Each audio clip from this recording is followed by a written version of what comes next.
그런데 오늘 우리가 함께 말씀을 생각해 볼 이 출애굽기 15장에서 이스라엘의 노래가 쭉 나옵니다.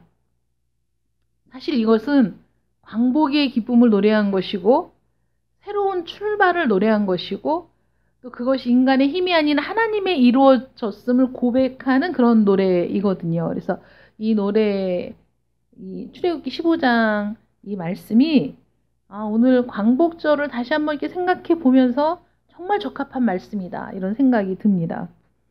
출애굽기 15장에 기록된 이 노래는 성경에 기록된 첫 번째 노래입니다. 첫 번째 노래인데 이 노래의 제목을 붙이자면 구속의 노래라고 부를 수 있겠습니다. 그 이유는 이제 구속을 받은 백성들이 마음이 너무 기뻐가지고 지금 그 우러나오는 그 마음으로 막 지금 노래를 하고 있는 거거든요. 그래서 이 구속이라는 말에는 여러 가지 의미가 있는데 여기에서 지금 노래하고 있는 건 하나님의 대속과 하나님의 권능에 대해서 지금 막 찬양을 하고 있어요. 이 구속, 그러니까 대속이라는 말에, 구속이라는 말에는 속량이라는 의미가 포함되어 있어요. 구속과 속량은 다르지만 성경은 항상 구속과 속량을 병행해서 쓰기는 하지만 의미가 똑같은 의미로 쓰진 않았어요. 그래서 호세아서 13장 14절에 보면 주 예수께서 예언의 영으로 말씀하시기를 내가 그들을 수월의 권세에서 속량하며 사망에서 구속하리니 수월의 권세에서 속량하며 사망에서 구속하다. 이런 표현이 있고 또 예레미야 31장 11절에 보면 여호와께서 야곱을 구원하시되 그들보다 강한 자의 손에서 속량하셨으니 이런 말씀도 있고요. 에베소서 1장 14절에서는 이는 우리 기업의 보증이 되사 그 얻으신 것을 속량하시고 라는 속량이라는 표현 또 구원, 구속이라는 표현들이 성경에 나와 있습니다. 그래서 그 말 뜻을 찾아보면 구속, 리뎀션이라는 이 구속이라는 단어는 구원이라는 말이에요. 속량은 랜섬 그래서 몸값이라는 말입니다. 속량하다, 몸값을 지불하다, 대가를 지불하다. 그래서 구속이 뭐냐면 대가를 지불한 사람을 끌어내는 거예요. 이끌어내는 것. 그러니까 어떻게 설명할 수 있을까요? 대가를 지불하고 예를 들어서 뭐 노예로 옛날에 노예 시대에 노예로 나와서 팔리고 있는데 그 사람의 형편을 딱하게 여겨서 그 사람의 그 몸값을 지불해 주면 이 사람은 자유가 되죠. 속량을 받았어요. 근데 속량을 받았는데 나는 여기까지야 라고 그냥 내버려 두고 오면 이 사람이 갈 데도 없고 머물 데도 없고 아무것도 없이 그냥 잡혀와가지고 납치돼서 노예로 팔리고 있는 상황에서 그냥 값만 지불해 주면 그 다음엔 참 막막한 상황이 되는 거죠.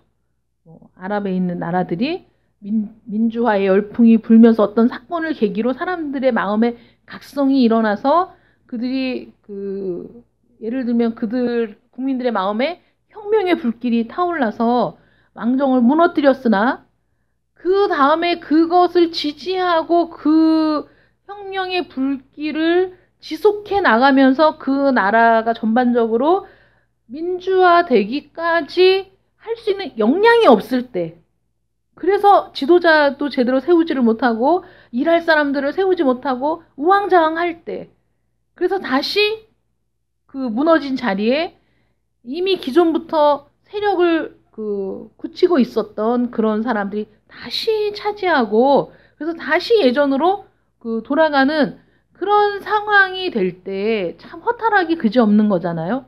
그래서 속량은 받았으나 그 자리에 그냥 내버려 둔다면 내가 자유가 되었다는 기쁨도 잠시이고 그 다음에 참 막막한 상황이 되는 거죠. 그런데 하나님께서는 속량뿐만 아니라 구속까지 하신다라는 게 무슨 의미냐면 대가를 지불하고 샀어요. 몸값을 지불하고 죄의 값을 지불하고 우리를 사셨어. 그 다음에 그들을 내버려 두시는 게 아니라 하나님의 권능으로 이끌어내셔서 더군다나 하나님이 그들과 함께 하시고 그들 중에 거하시고, 그리고 그게 어디까지냐면 하나님이 예비하신 처소에 이르기까지 하나님이 그들을 붙들고 놓지 않으시고 포기하지 않으시고 이끌고 가신다. 이게 구속의 의미라는 거죠. 구속, 구원의 의미. 그래서 구원과 속량이 같은 의미로 쓰일 때도 물론 있지만, 그러나 엄밀하게 따진다면 속량 이후에 구속까지 하나님께서 책임지신다라는 것을 우리가 생각해 보면 찬양의 노래가 나올 수밖에 없는 거죠. 그래서 이스라엘을 이끌어내셨어요. 근데 홍해 앞에 있을 때 우리 지난주 말씀 보면 홍해라는 그 최대의 난관에 부딪히고, 그 다음에 애굽 군대는 뒤에서 막 쫓아오는 상황이 되었을 때 이스라엘은 그 자리에서 자신들이 노예 생활을 하던 애굽에서 지금 풀려났다라는 기쁨은 다 사라지고, 우리가 여기서 죽게 되었구나, 우리에게는 소망이 없구나, 이제 우리는 여기서 다 사랑하는 처자식들도 여기서 다 죽을 수밖에 없겠구나 라는 극심한 절망에 빠져서 모세를 원망하고, 우리를 굳이 애굽에서 끌어내어서 여기서 죽게 하려고 우리를 데리고 왔느냐 막 그러면서 그 이스라엘 백성들이 정말 원망하는 그런 소리가 나오잖아요. 그러나 하나님의 계획은 그것이 아니었다.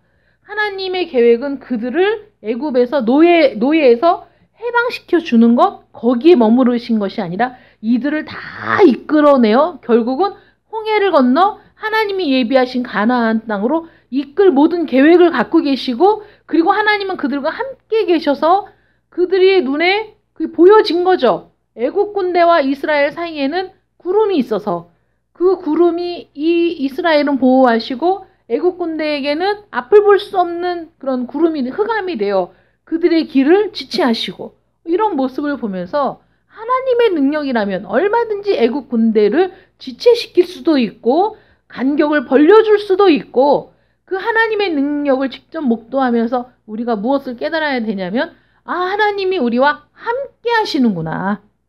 하나님이 나와 함께 하신다. 임마누엘의 하나님, 우리가 볼 수 있는 거죠. 그 임마누엘의 하나님께서는 사실 굉장히 많은 부분에서 보여주셨어요. 내가 너와 함께한다. 임마누엘, 우리와 함께 하시는 하나님이시라는 것을 누누이 보여주셨어요. 출애굽의 모든 과정에서 함께 하시는 하나님을 우리는 어디서나 볼 수 있어요. 출애굽의 과정 속에서 볼 수 있어요. 그 하나님이 함께 하신다. 구름 기둥을 봐도, 불 기둥을 봐도, 아침마다 지면을 덮고 있는 만나를 봐도 하나님이 함께 하신다는 걸 늘 볼 수 있어요. 그런데 이스라엘 백성들에게 믿음이 없었죠. 하나님께서 그 임마누엘을 가장 정확하고 가장 분명하게 보여주신 최고의 사건이 뭐냐? 예수님이 임마누엘의 하나님으로 이 땅에 오신 거죠. 그래서 출애굽의 사건은 예수님의 생애와 무관하지 않아요. 그래서 이렇게 하나님이 이들을 속량하셨을 뿐만 아니라 그들을 애굽에서 이끌어내시는데, 이 홍해라는 난관 앞에서 또 뒤에서 쫓아오는 애국 군대라는 정말 오도 가도 못할 우겨쌈을 당하는 그런 상황 속에서 하나님의 권능이 나타나는 거죠. 그래서 그 상황, 인간의 힘으로는 도저히 해결할 수 없는 막다른 골목에서 하나님이 정말 피할 길을 내시고, 그리고 이스라엘과 함께 하시겠다는 약속을 변함없이 지키시는 그 하나님, 거기다가 이스라엘은 마른 땅을 밟듯이 홍해를 건너게 하시고 그들이 무사히 건넌 그 홍해에 애국 군대를 수장시키심으로써 하나님의 권능을 그들이 다 목격하게 하셨다는 거죠. 그래서 이 홍해를 건넌 사건은 하나님의 구속과 하나님의 권능이 드러난 사건이었다는 거예요. 그래서 이스라엘 백성들이 그 홍해를 건넌 뒤에 그들은 즉시 한 일이 뭐냐? 하나님을 찬양하는 일이었어요. 그들이 지금 나오자마자 한 일이 뭡니까? 이들이 우리 14장 30절에 보면 그날에 여호와께서 이같이 이스라엘을 애굽 사람의 손에서 구원하심에 이스라엘이 바닷가에서 애굽 사람들이 죽어 있는 것을 보았더라. 이스라엘이 여호와께서 애굽 사람들에게 행하신 그 큰 능력을 보았으므로 백성이 여호와를 경외하며 여호와와 그의 종 모세를 믿었더라. 그리고 나서 한 일이 뭐예요? 하나님을 찬양하는 일이었죠. 하나님을 찬양하지 않고는 견딜 수가 없는 거예요. 그냥 이 마음에서 우러나와서 그냥 자신의 입으로 찬양이 쏟아져 나오는 상태. 완전히 하나님께 몰입된 상태가 되는 거예요. 여러분, 이런 것은 경험하지 않은 사람은 절대로 모르는 기쁨인 거죠.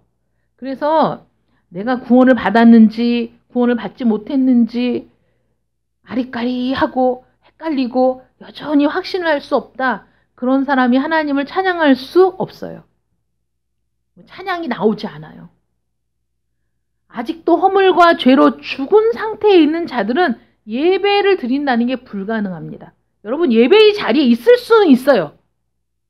이 자리에 함께 있을 수는 있으나 그러나 그가 신령과 진정으로 예배를 드릴 수는 없는 거예요. 어떻게 예배를 드려요? 여전히 죽어있는 상태인데, 죽어있는 사람이, 허물과 죄로 죽어있는 사람이 어떻게 하나님을 예배할 수 있습니까? 예배할 수 없어요. 하나님 앞에 있으나 자신들이 구원받았는지 확신할 수 없는 사람도 진정한 예배를 드릴 수 없습니다. 예배는 찬양과 기쁨이 넘치는 게 예배예요. 어떤 찬양과 기쁨입니까?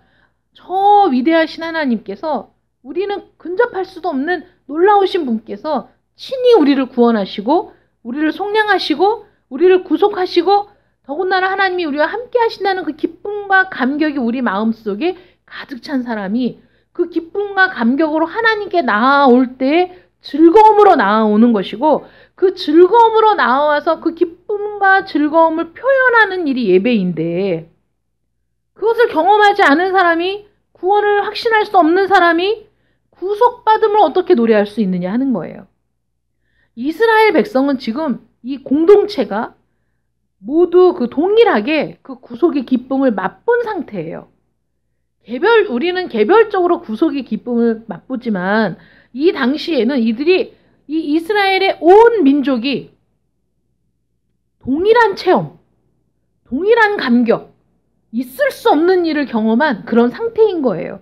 그러니까 이 민족적으로 이 모두가 그 놀라움에 압도되어서 그들의 마음이 그 하나님을 향한 경외로 떨리고, 그 하나님이 우리를 지금 온전히 속량하시고 구원하셨다는 그 기쁨에 그들이 어찌할 바를 몰라서 다른 거는 생각이 전혀 나지 않는 거예요.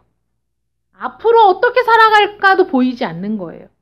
그저 그 기쁨에 겨워서, 그 기쁨과 놀라움과 환희에 겨워서 그들은 지금 마음껏 하나님을 찬양하고 있는 거죠. 우리가 만약에 불신과 의심과 두려움과 그런 상태에 놓여 있다면 이런 즐거움과 찬양은 불가능한 일이다. 우리가 전적으로 하나님께 집중할 수 있는가? 집중할 수 없죠.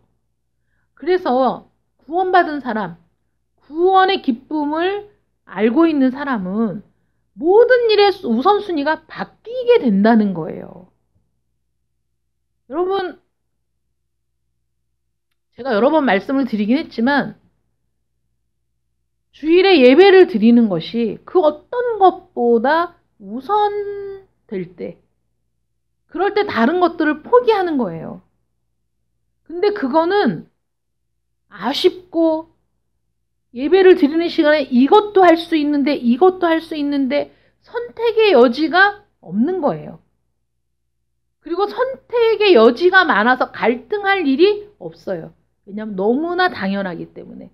너무나 당연한 일이니까 고민할 필요도 없고 갈등할 필요도 없고, 어떤 일이 생겨도 우선 예배에 우선 집중을 하게 되는 것이 구원받은 자들의 특징이라는 거예요.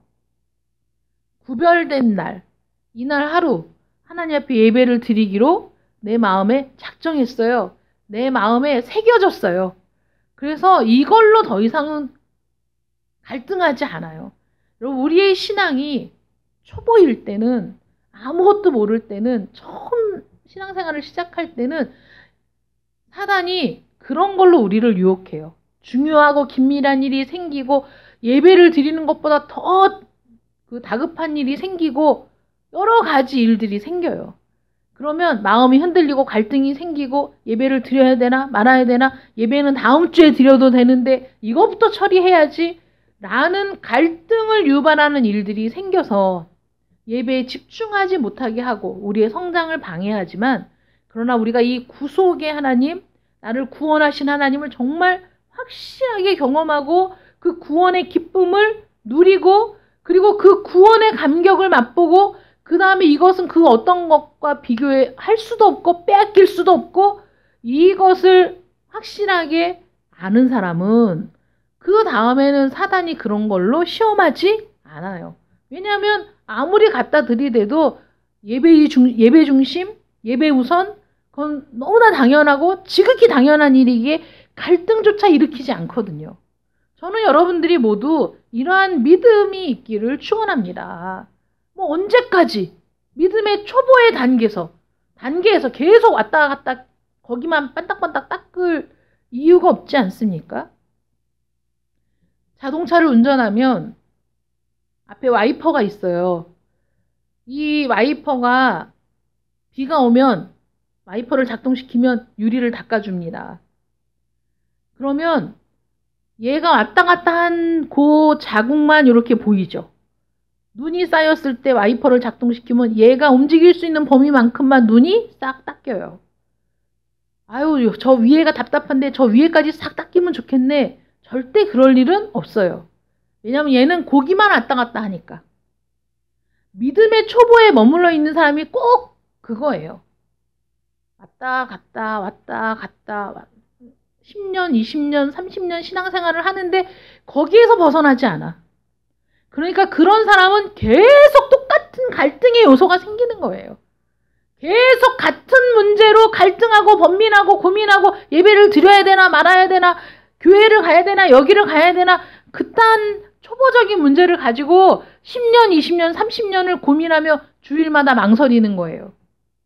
믿음의 초보 단계에서 결코 벗어나지 않아. 그래서 장성하지 않고, 그런 사람은 정말 어른들이 먹는 딱딱한 음식도 먹을 수 없고 늘 그냥 죽만 먹어야 돼. 미음만 먹어야 돼. 조금만 그 단단한 음식을 주면 체해버리고, 이런 사람들이 있잖아요. 거기서 벗어나야죠. 근데 어떻게 벗어날 수 있습니까? 구속의 기쁨이 충만하면, 구원의 기쁨이 충만하면.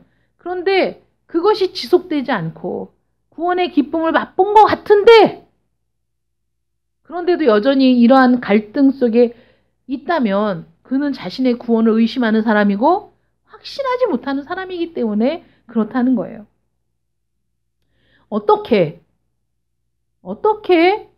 이렇게 구속받은 백성이 그들의 구원을 노래하며 찬양할 수 있는가?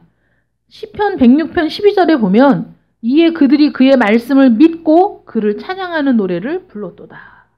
그의 말씀을 믿기 때문에 그를 찬양하는 노래를 부를 수 있는 거예요.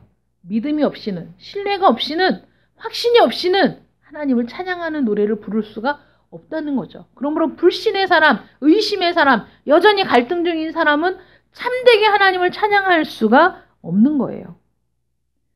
오늘 말씀 보시면 이때에 15장 1절 말씀 보시면 이때라는 것은 중요한 말이죠. 어느 때에 모세와 이스라엘 자손이 이 노래로 여호와께 노래를 했는가? 이때는 언제인가? 그때는 언제입니까? 여호와께서 이같이 이스라엘을 애굽사 14장 30절 말씀. 여호와께서 이같이 이스라엘을 애굽 사람의 손에서 구원하심에 이스라엘이 바닷가에서 애굽 사람들이 죽어 있는 것을 보았더라. 이때에 그들의 구원이 너무나 결정적으로 확신하게 되었을 때, 그들이 그 모든 상황을 보고 하나님의 권능이 우리와 함께 했음을 경험했을 때, 이때에 그들이 하나님을 찬양했다는 거예요. 여러분, 우리가 출애굽기 말씀을 쭉 지금까지 상고해 왔는데 생각해 보세요. 히브리인들이 노예로 있을 때 하나님을 찬양했던가요? 히브리 사람들이 그 노역으로 신음할 때 그들이 하나님을 향하여 진정으로 기뻐하며 즐거워할 수 있었나요? 그럴 수 없었어요. 그들은 노예로 예속된 집에 있을 동안에는 그 고된 노동으로 말미암아 부르짖는 소리가 하나님께 상달된지라 부르짖었어요. 고통스러워했어요. 신음했어요. 거기에 있을 동안에는 거기에서 벗어날 수 없어요. 미래를 장담할 수 없어요. 자기뿐만 아니라 자기의 자식들도 이렇게 힘겨운 노예 생활을 하다가 죽어가겠지. 그러니 무슨 소망이 있겠습니까? 나에게서 이 고통이 끝나고 내 자녀들은 이 고통을 물려받지 않으리라는 소망도 없는 때에 어떻게 발버둥을 쳐도 이 노예의 상태에서 벗어날 수 없다고 생각할 때 그들의 마음에는 모든 소망이 사라지고 모든 소망이 사라진 마음은 절망밖에 남지 않는 거죠. 그러니 무슨 찬양을 할 수 있으며 무슨 노래를 할 수 있습니까? 그들은 밤마다 신음하고 밤마다 고통스러워하고 부르짖으며 그들이 자신의 처지를 한탄할 수밖에 없었다는 거죠. 그러나 이제는 자신의 고통이 함몰되어 있는 것이 아니라 벗어날 수 없는 자신의 삶에 대해 절망하고 부르짖는 것이 아니라 이제 이 순간만큼은 이때에 그들의 구원이 정말 확정된 그 기쁨. 이제 더 이상 자기들을 쫓아올 애국 군대도 없고 그리고 자신들은 그 홍해를 기적적으로 건넜고 하나님의 권능을 경험했어요. 하나님의 구속을 눈으로 봤어요. 이 상황에서 그들의 시선이 온통 하나님께 머물러 있게 되었다는 거죠. 야, 하나님이 어떤 분이시길래 우리를 이렇게 구속하시는가? 하나님이 도대체 어떤 분이시길래 이토록 놀라운 구원을 행하시는가? 이런 권능을 행하시는가? 여기에 그들의 시선이 머물렀을 때 그들의 마음에는 말할 수 없는 기쁨이 가득하고 그것이 그들의 입을 통해서 구원의 노래로 구속의 노래로 터져 나올 수밖에 없었다는 거예요. 그들이 무엇을 노래했습니까? 그들이 언제 노래했습니까? 이때에. 그들이 무엇을 노래했습니까? 여호와에 관한 모든 것을 노래하기 시작했어요. 우리가 요즘에 지금 이 시대에 많은 사람들이 좋아하는 찬양이 너무 감성적이고 우리의 감성을 자극하는 그런 찬양들이 사실 많잖아요. 그런데 우리의 감정에 관한 것, 우리의 회심에 관한 것, 우리의 불신에 관한 것, 이런 감정들의 표현들이 많다면 지금 우리가 오늘 본문으로 읽은 15장 1절부터 18절까지의 이 찬송을 보면 모든 찬송에 우리가 아니라 하나님의 어떠하심을 찬양하고 있다는 거죠. 하나님은 어떤 분이신가? 내가 여호와를 찬송하리니 여호와는 용사시오 여호와는 그의 이름이시오. 하나님이 행하신 그 모든 일들을 바라볼 때 오직 하나님께 그들이 집중되어서 온전히 여호와에 관한 것만 노래했다는 것이죠. 여호와라는 말이 지금 이 1절부터 18절 중에 12번 이상 나오고 여호와를 칭하는 그를 당신은 당신의 라는 표현이 33번이나 나왔어요. 이 18개의 절에 거의 대부분이 여호와에 관한 그를 부르며 그가 행한 일을 지금 찬송하고 있다는 것이죠. 그래서 이 노래는 뭐냐면 모세와 이스라엘이 지금 노래하고 있는 건 한마디로 말해서 내가 하나님을 높이리로다. 아니 어떻게 해야 하나님을 더 높일 수 있지? 어떻게 해야 하나님이 행하신 일을 더 노래할 수 있을까? 더 이것을 어떻게 표현할 수 있을까? 더 이상 표현할 수 있는 길이, 표현할 수 있는 말이 없음을 애석해 하면서 하나님을 찬양하고 있다는 거예요.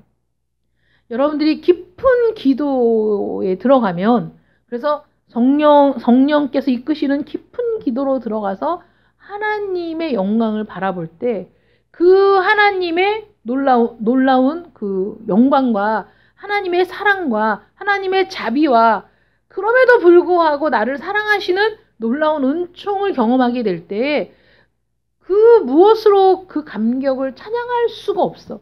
그 어떤 단어로 하나님의 그 놀라운 은총을 표현할 길이 없고 하나님의 그 영광을 그 무엇, 이 세상에 존재하는 그 어떤 언어로 표현할 길이 없다는 그 막막함을 느끼실 거예요.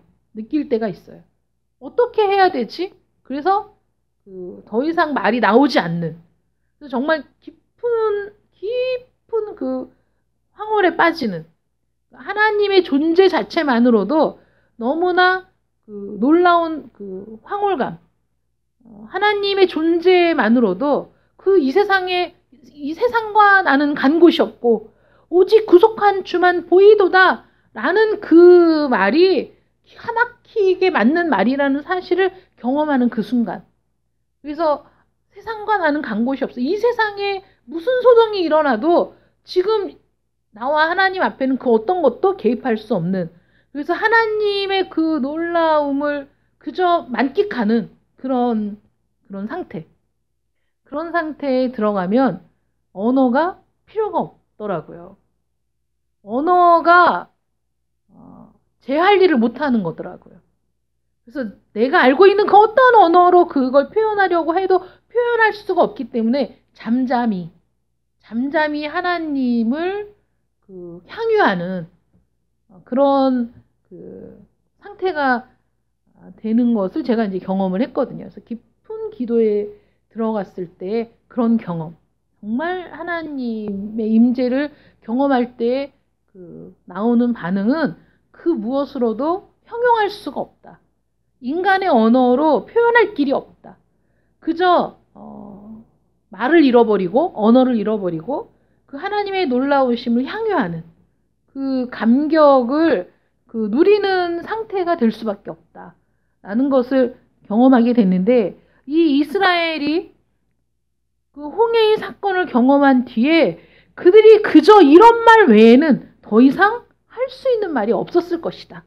하나님께 집중하여 하나님이 행하신 일을 그저 읊어내며 그 일을 행하신 하나님이 얼마나 놀라우신가, 얼마나 위대하신가, 하나님은 용사라는 말로 이들은 최대한 표현을 했지만 그 이상을 담을 수 없는 하나님의 그들이 경험한 하나님을 그들이 표현한 이 말보다 더 위대하시고 더 놀라우시고 더 강력하신 하나님의 임재를 임재 속에 들어가면서 이들이 할 수 있는 이 표현 외에는 더 이상 표현할 수 있는 말이 없는 상태에 이들이 들어갔을 것이다. 그래서 온전히 하나님께 집중되어 하나님 안에 이들이 있고 이들 안에 하나님이 있는 그 상태였을 것이다. 여러분, 이게 얼마나 놀라운 상태인지 아세요? 저가 내 안에, 내가 저 안에 있는 상태. 그래서 정말 세상과 나는 간 곳이 없고 구속한 주만 보이는 그 상태에서는 어떤 근심도, 어떤 걱정도, 어떤 갈등도 다 무의미해지는 그 시간이 있다는 거죠. 그래서 이들이 이런 놀라운 찬양을 할 수 있었다. 그래서 하나님을 찬양하는 것이 하나님이 은혜를 베푸셔서 내가 잘 되고 자녀가 잘 되고 이런 내가 받은 축복에 대한 것이 아니라 그저 세상과 나는 간 곳이 없어지고 오직 구속한 주만 보여서 내 마음에 가득한 것이 그냥 입으로 흘러나오는 상태. 그 이상 어떻게 할 수가 없어서 그저 이 표현밖에 할 수 없는, 그래서 내 마음의 그 진실이 내 입술을 통해 나오는 그런 찬양. 그런 찬양을 하는 거예요. 하나님이 기뻐하시는 찬양은 이런 찬양입니다. 아름다운 목소리로 아름답게 부르는 찬양도 물론 좋겠지만, 그러나 그 아름다운 목소리로 아름다운 가사를 읊어대는 그 찬양이 아니라 정말 참된 찬양은 노래를 못해도 상관이 없고 음정이 안 맞아도 상관이 없고 그저 세상과 나는 간 곳 없이 오직 구속한 주와 나만 있는 그 상태를 향유하면서, 그래서 어버버 해도 이 마음에 넘치는 감격을 그저 한두 마디의 신음과 탄식으로 올려드리는 그것이 하나님 앞에 최고의 찬양이라는 거예요. 그런 찬양을 여러분들이 드릴 수 있기를 축원합니다. 그래서 너희의 마음으로 주께 노래하며 찬송할지니, 우리의 입에 어떤 아름다운 언어, 수식된 언어가 아니라 그저 이 마음에 넘치는 감격을 흘러나오는 그런 탄성, 그것이 하나님께 충분한 찬양이 된다는 거죠. 그래서 내가 여호와를 찬송하리니 그는 높고 영화로우시며 말과 그 탄자를 바다에 던지셨음이로다. 왜 이런 찬양을 하는 거죠? 그들의 구원의 확실성을 보았기 때문이에요. 그들을 위협하고 쫓아오던 애굽의 군대들이 그 홍해에 다 수장되어 그들의 말탄 자들이, 그들의 말들이 다 그 바닷속에서 죽은 것을 보면서 아, 정말 우리의 구원이 이렇게 하나님의 놀라운 권능으로 말미암아 한 방에 해결이 되었구나, 확실하게 되었구나라는 것을 경험했을 때 이들이 하나님을 찬양할 수밖에 없었던 것이죠. 여러분, 우리 주님께서 이 땅에 오셨을 때 주님이 행하실 일이 마귀의 일을 멸하는 거였잖아요.